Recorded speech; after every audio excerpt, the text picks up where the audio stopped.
कि भाषा में कितने दिन टीचिंग करना है, फिर कितने दिन असेसमेंट 6 दिन में, और कितने दिन रेमेडियल टीचिंग करना है।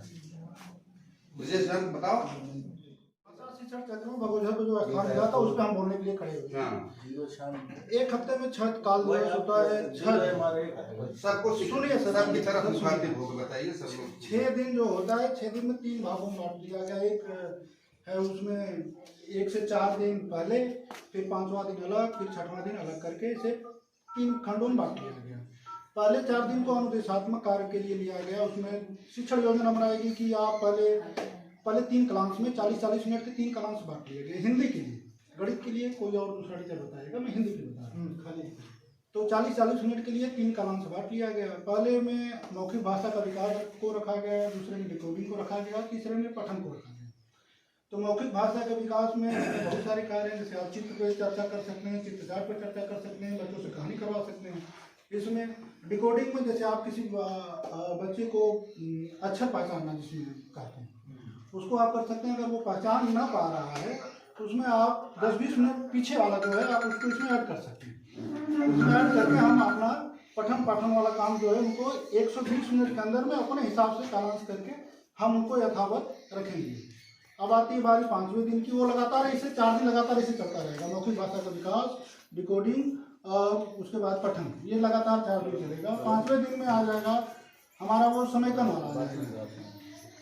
एक 40 मिनट का वो रहेगा। 5वां पीरियड जो रहेगा खाली रहेगा। 6वां पीरियड में हम उसको देखेंगे कि कितना काम किया, कितना नहीं। एक तरफ से आप कह लीजिए कि पुनरावृत्ति कर लीजिए सब काम, आकलन करेंगे उसका। 6वें दिन आ जाते हैं। 6वें दिन फिर उसका गतिविधि करते हुए रेमेडियल टीचिंग 6वें दिन होगा। 5वें दिन ही रेमेडियल टीचिंग आकलन करते हुए भाषा में। अच्छा। फिर 6वें दिन जो है कि रेमेडियल टीचिंग करेंगे। दूसरा कालांश खाली रहेगा। 7वां का जो तीसरा कालांश रहेगा उसको हम गृह कार्य के लिए छोड़ेंगे, ताकि बच्चा वो जब नेक्स्ट डे आए तो गृह कार्य में दिखाए। क्या स्थिति आपके विद्यालय की है, और चूंकि शासन की जो मंशा है कि इसके अनुसार आप पढ़ाई करेंगे तो बच्चों में अचीवमेंट होगा, और वह जो है आपके बच्चे निपुण होंगे, और यही शासन चाहता है। इसीलिए बार बार ये मीटिंग वगैरह इसीलिए हो रही। हम लोग चूंकि गए थे वहाँ, तो प्राचार्य जो है डाइट के, वो इस तरह से मीटिंग करने के लिए बोले हैं कि सारे लोग जब रहेंगे तो इंटरेक्शन एक दूसरे से होगा, एक दूसरे की बात को समझेंगे और अपना विद्यालय में उसी तरह को लागू करेंगे। सर, गणित भाषा को प्रमुख माना गया है। सर, हम भाषा को बता रहे हैं। भाषा में सर 22 सर 22 कार्य इसमें दिए गए हैं। और कक्षा 1 के बच्चों के लिए सर है कि पहले उनको बाल वाटिका में प्रवेश कराया जाए। उसके बाद उनको जो पुनरावृत्ति कराई जाए, पिछले सब जो है जो भूल गए बच्चे, उनको रिवीजन कराया जाए। उसके बाद आगे कार्य शुरू किया जाए। जैसे उनको भूल गए, उनको अक्षर ज्ञान फिर से करा देना, जोड़ छोटे उनको फिर से करा देना। कक्षा 2 वाले बच्चे जो 1 अंक की जोड़ कर दे रहे हैं, उनको 2 अंक की जोड़ बताना। ऐसे करते कक्षा 3 में सर क्या है कि जो हासिल वाले जोड़ हैं उनको हासिल जोड़ सिखा देना। गणित किट का प्रयोग करना, उसके साथ साथ लंबाई और ऊंचा नीचा ये सब बताना। सर, छोटे बड़े का अंतर समझाना, घटाव कर सके, यही छोटा लक्ष्य है। आप लोग ध्यान से अगर देखेंगे तो लक्ष्य आराम से प्राप्त कर लेंगे। 1 से लेकर 9 तक की संख्याओं का जोड़ और घटाना कर सके। कक्षा 2 में 1 से लेकर 99 तक की संख्याओं का जोड़ घटाना कर सके, और जो है जोड़ घटाना माने कर सके। 75% क्वेश्चन का उत्तर दे सके। हर जगह 75 है। कक्षा 1 में भी 75% क्वेश्चन है, कक्षा 2 में भी 75% क्वेश्चन है। कक्षा 3 में जो है बच्चा आपका 1 से लेकर 999 तक की संख्याओं का जोड़ घटाना कर सके, और 1 से लेकर के 99 तक की संख्याओं का गुणा वाले प्रश्न को हल कर सके, और 75% क्वेश्चन का उत्तर दे सके। यही आपकी गणित का एक छोटा सा लक्ष्य है। आप लोग इसको बहुत आसानी से प्राप्त कर सकते हैं। और हिंदी में आपका बच्चा जो है 1, 2, 3 में 1, 2 का तो 1 से लेकर 99 तक की संख्याओं का जोड़ घटाना केवल कर सके, ठीक ना। और 3 में है लक्ष्य जो दिया गया है 1 से लेकर के 999 तक की संख्याओं का जोड़ घटाना कर सके, और 1 से लेकर 99 तक माने 1 से लेकर 10 तक का गुणा कर सके। 1 से लेकर 99 तक की संख्या के अंतर का गुणा कर सके। यही आपके गणित का मुख्य लक्ष्य। 2 हाँ। और हिंदी में आपका बच्चा जो है जो 5 शब्द वाले वाक्य आसानी से पढ़ सके और उसमें जो है 75% क्वेश्चन का उत्तर मन एक में नहीं है, उत्तर देने वाली बात नहीं है, कोई टॉपिक उनके लिए निर्धारित नहीं किया, केवल 5 शब्द वाले वाक्य को पढ़ सके। और जो है कक्षा 2 में बच्चा जो है सरल शब्दों वाले माने वाक्य को पढ़ सके और प्रति मिनट जो है 45 शब्द प्रति मिनट की दर से पढ़ सके और प्रश्नों के 75% क्वेश्चन का उत्तर दे सके। और कक्षा 3 में 60 शब्द प्रति मिनट की दर से पढ़ सके और 75% क्वेश्चन का उत्तर जो उसमें से पूछा जाए बच्चा दे सके। यही हम आप लोगों के लिए हिंदी और गणित के मुख्य लक्ष्य हैं। कोई कड़ा नहीं है, आप लोग अगर धैर्य से इसमें लगेंगे तो हमारा लक्ष्य जो है बहुत जल्द हम जल्दी पूरा हो जाएगा। कार्य के विषय में इन्होंने बहुत अच्छा बताया। निपुण आकलन रजिस्टर,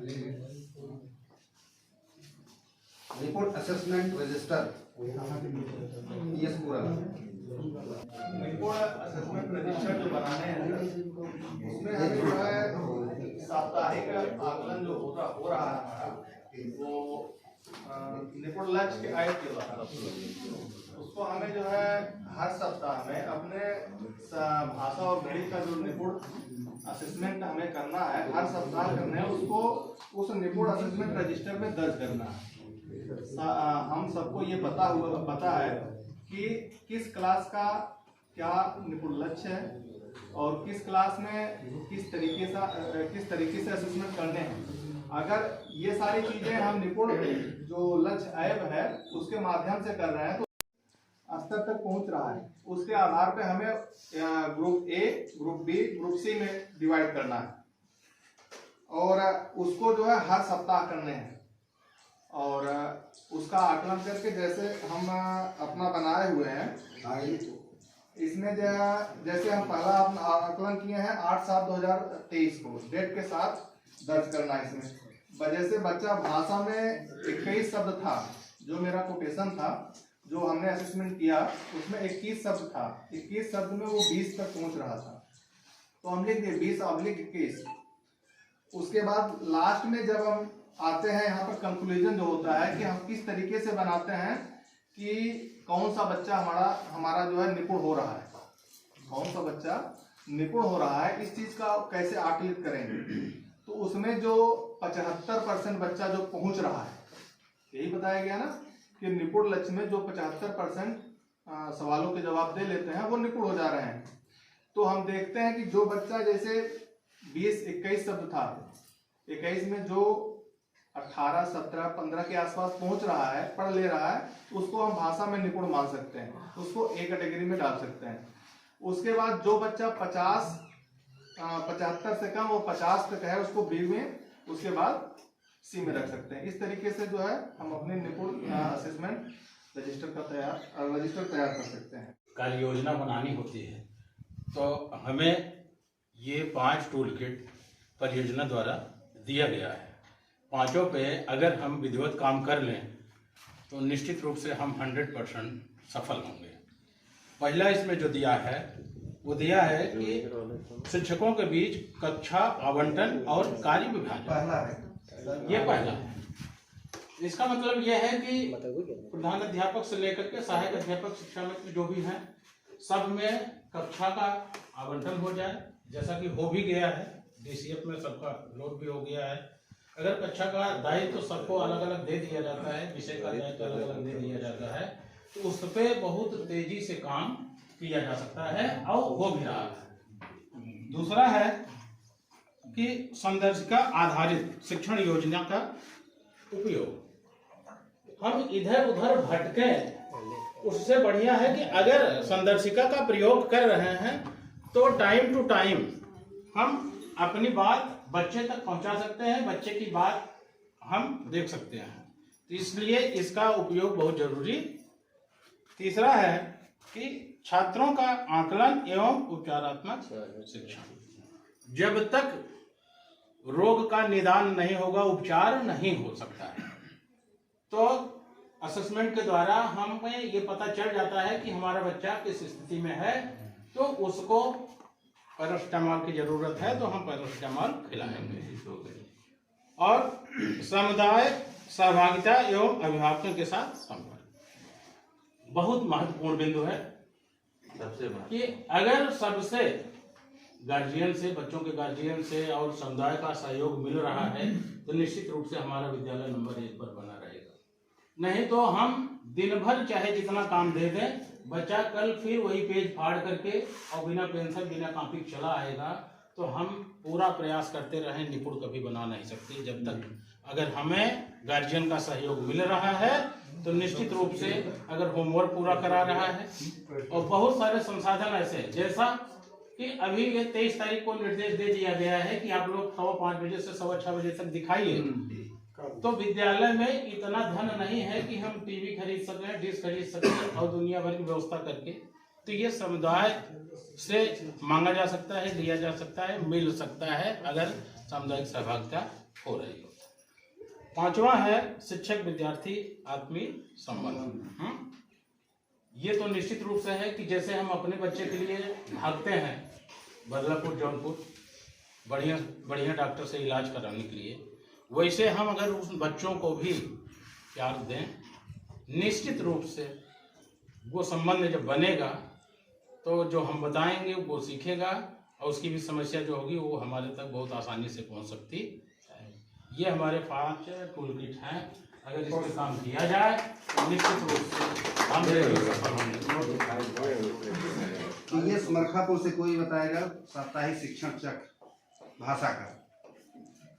नमस्कार शिक्षक साथियों, इसमें आपका भाषा के लिए जो है आपको संदर्शिका का प्रयोग करना है हम लोगों को।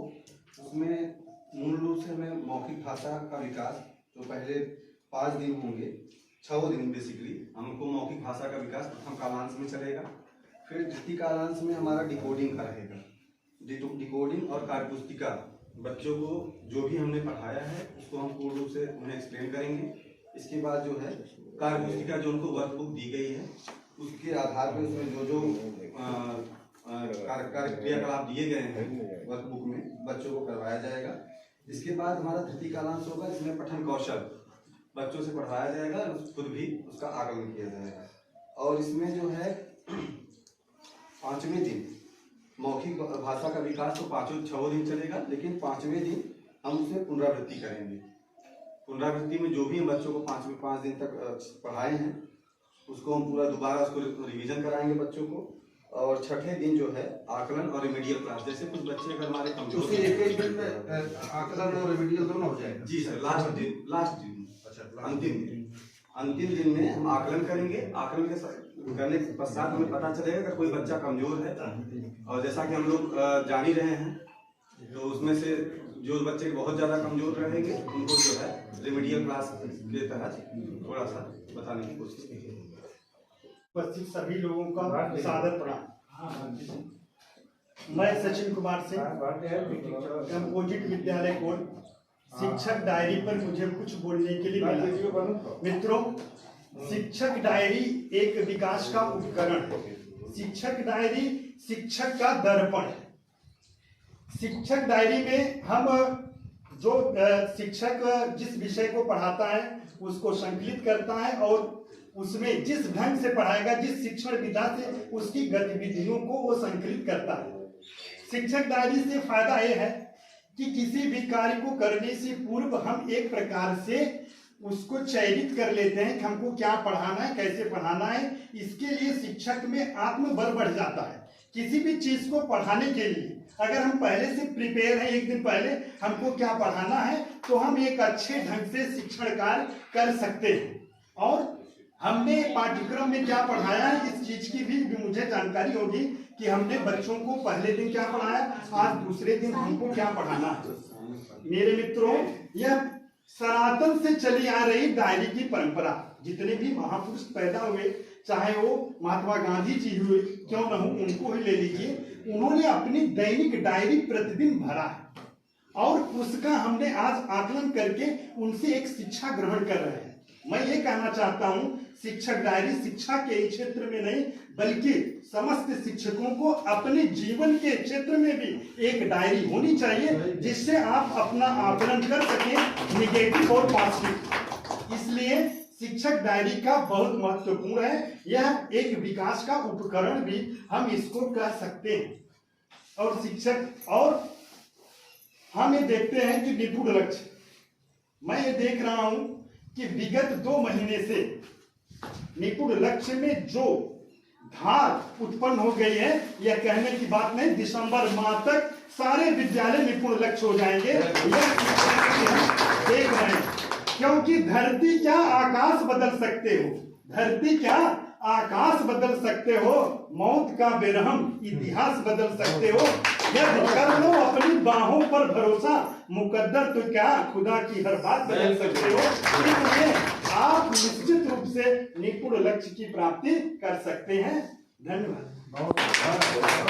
मध्य विद्यालय ठेंगार से दीक्षा ऐप एक एप्लीकेशन है जिसके माध्यम से हम लोग बच्चों को डिजिटली एजुकेट कर सकते हैं। तो सबसे बड़ी खासियत ये है कि बाय द वे टीचर अगर फिजिकली थोड़ा सा हरास हो जाता है, थक जाता है, तो उसमें सबसे बड़ी हेल्प करता है। हालांकि ये बहुत बड़ा फायदे वाली बात नहीं कह सकते कि टीचर थक गया है। इसका सबसे केंद्र बिंदु ये है कि बच्चा जो है सबसे ज़्यादा आकर्षित होता है मोबाइल के प्रति। तो मोबाइल के प्रति अगर आकर्षित होता है उस चीज़ को हम लोग कैच कर सकते हैं। कोई भी चैप्टर पढ़ाना है तो उसमें सबसे अच्छी चीज़ दी गई स्कैनर। स्कैनर के थ्रू जैसे चैप्टर के पहले पेज पर एक QR कोड दिया हुआ है, उसमें स्कैनिंग पर जाते हैं, स्कैन करते हैं, पूरे चैप्टर का सारा डाटा वीडियो के रूप में, कुछ टेक्स्ट के रूप में हमारे मोबाइल पर आ जाता है। उसमें अच्छे वीडियोस पढ़े हुए पहले से जो अच्छे टीचर्स हैं उनके वीडियोस, आप उससे खुद भी सीख सकते हैं। हमारा पढ़ाने का तरीका और किसी और का पढ़ाने का तरीका हो सकता है उनसे बहुत बेहतर, तो हम उसको देखकर हम खुद भी सीखते हैं, पहली बात। दूसरी बात, बच्चा भी उसको सीखता है आसानी से, क्योंकि एक डिजिटल माध्यम है, उसका कंसंट्रेशन लेवल थोड़ा सा हम लोगों से ज़्यादा हाई हो जाता है मोबाइल के नाते, पहली बात। दूसरा फायदा ये है कि इसमें QR के साथ साथ अगर बाय द वे स्कैनर आपके मोबाइल में नहीं है, उस QR के नीचे कोड दिया हुआ 6 से 7 अंकों का, शायद कभी आप लोगों ने देखा हो, QR के नीचे कोड भी लिखा है, उस कोड को डालकर भी आप उस पूरे चैप्टर को सर्च कर सकते हैं किसी भी मोबाइल से। वैसे भी वो सारा प्रोसेस वही है, सर्च करते ही सारा चैप्टर्स आपको मिल जाएगा, सारे मैटर्स आपको मिल जाएंगे, खुल जाएंगे, आप उसको ऑन कर दीजिए, बच्चों के सामने चल रहा है। और एक चीज और, सर ने जैसे कहा निपुण लक्ष्य वाले में जो उसमें बताया था 5 टूल्स में है ना, कार्य योजना बना दी गई है। बाय द वे कोई टीचर एब्सेंट है, छुट्टी पे गया है, तो उस दौरान कोई और उसकी क्लास लेता है तो उसके लिए आसान हो जाता है उसी टॉपिक को पढ़ाना। उसने स्कैन किया, चला दिया और बच्चे को अपना टॉपिक जो पढ़ाया गया उसको मिल गया। बच्चों से उसने क्वेरी कर ली क्या पढ़ा है, पिछला टॉपिक क्या रहा है, क्या आपको बताया गया है, तो उसको वही टॉपिक कंटिन्यू आगे पढ़ा सकता है इस आपके दीक्षा ऐप के। ये इसका और जैसे ये कोई तारीख है, ये मुझे तो बताया कि उसी में ABC कैटेगराइज करना है। निपुण तालिका में ही ABC अपने बच्चों को लिखना है। अगले सप्ताह में कौन B में गया, B से A में, फिर C से B में, तो आप